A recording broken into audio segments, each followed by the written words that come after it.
Hello listeners, we are your co-hosts Janine Bailey and Marie Quigley for the Empower World Coaching and Leadership Podcast. Empower World brings guests who are making a difference to the world to inspire coaches and leaders who lead with mind, heart and soul. Hello and welcome to the next episode of the Empower World Coaching and Leadership Podcast. We are so delighted that you are here with us, and Marie, we're both here together in the UK. It doesn't look like it if you can see my background.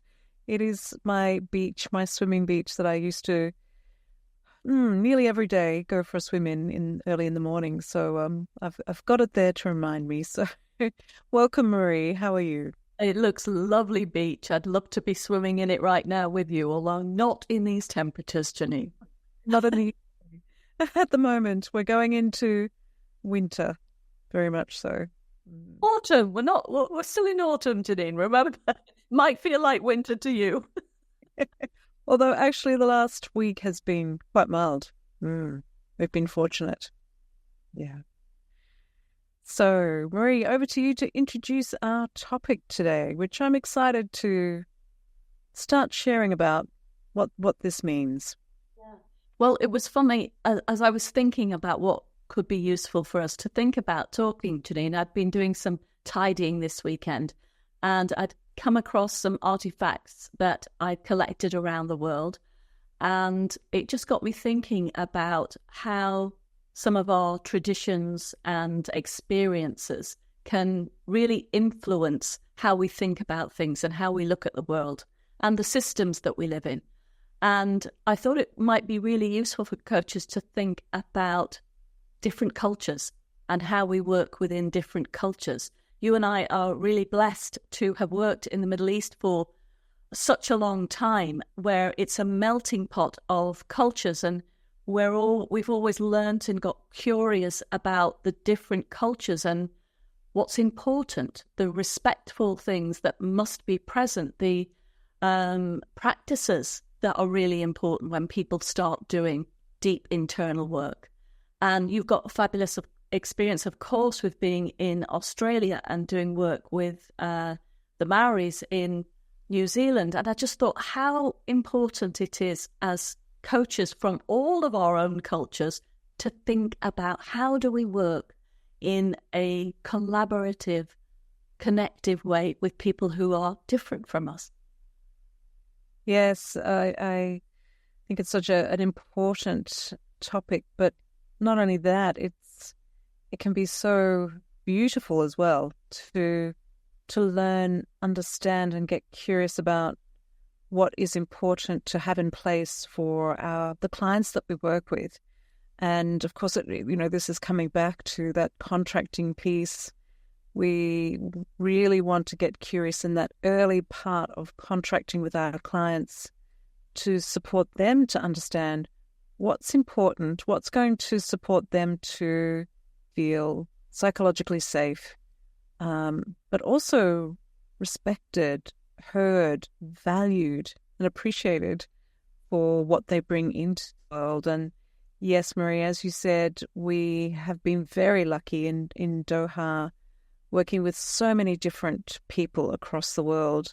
And so we've always been curious about setting those ways of working right from the very beginning to ensure that everyone is heard, has a voice, can share what is important to them.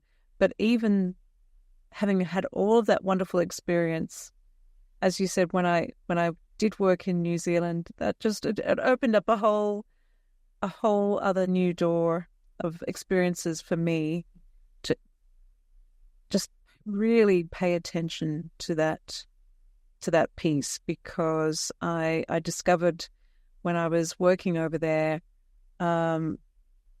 really how I think a lot of cultures can be very polite and potentially might want to,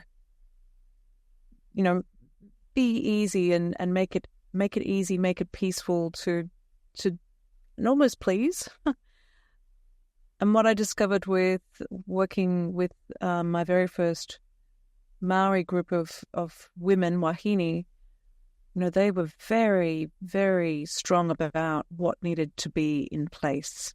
And that was, again, such a beautiful learning to appreciate and bring in some cultural elements such as a karakia, an opening karakia, a closing karakia. So it's like a prayer or an intention that is obviously said in their language. That was so important to bring in to what we did. And there was more. There was much more in terms of what was they were adamant about bringing in. And of course, it was just such a wonderful experience for myself. It was such an opening up, a beautiful way to start and close a session, as well as enjoy it throughout the process. So I've said a lot.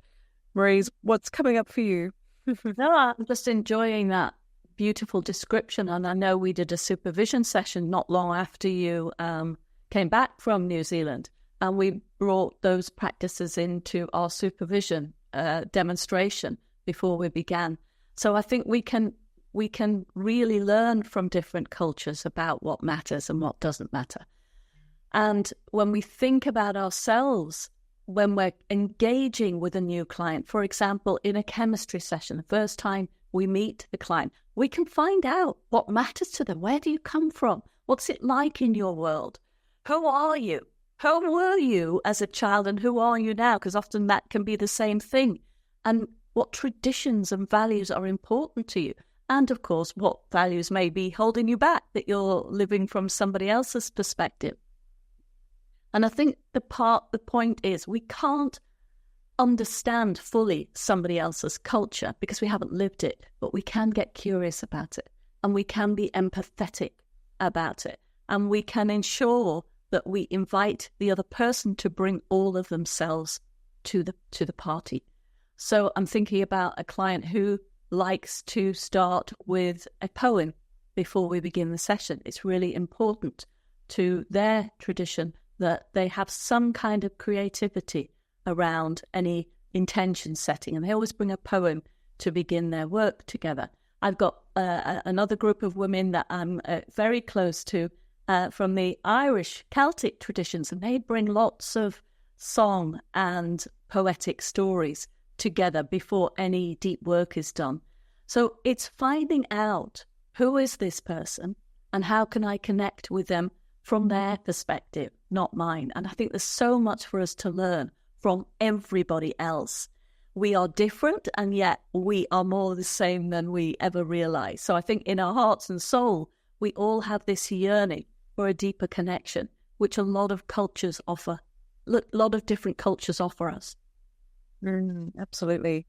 Yes, it's and thank you for bringing in some of those ways that some of your clients like to begin their sessions, like to bring in their cultural ways of beginning exploration. And again, I'm hearing how much you appreciate that, Marie, and it reminds me again of the Maori Pacifica experience.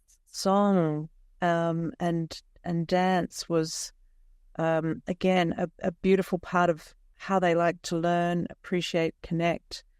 So yes, it's bringing back lots of wonderful memories of this opening to thinking, experiencing, feeling a different way, a different seeing the world through a different lens, and always honoring that in every meeting. So, and as you shared, Marie, it's about getting curious with our clients as to what's important to them and what do they need to have in place. So I will always ask my client, something like, what's important that we can bring into the session that's going to set you up to support you in this process of deep reflection, stretching, etc. So, and then a client might be a bit confused by that question. So I might explain it a little bit and say, there may be a cultural or a tradition that you would like to bring in that will support you to become grounded and connected and present. So, what's important for us to bring into place to make this a powerful conversation. So some clients, again, may have these important ways of doing, but have pushed them aside to conform to perhaps what they believe we as coaches might like to start a session. So it's getting very curious and supporting our clients to bring in what they believe is important to them. Well, absolutely. And clients might be surrounded by their culture. So we can bring their culture into the sessions if there are objects or if they're looking out at something that is really relevant to who they are.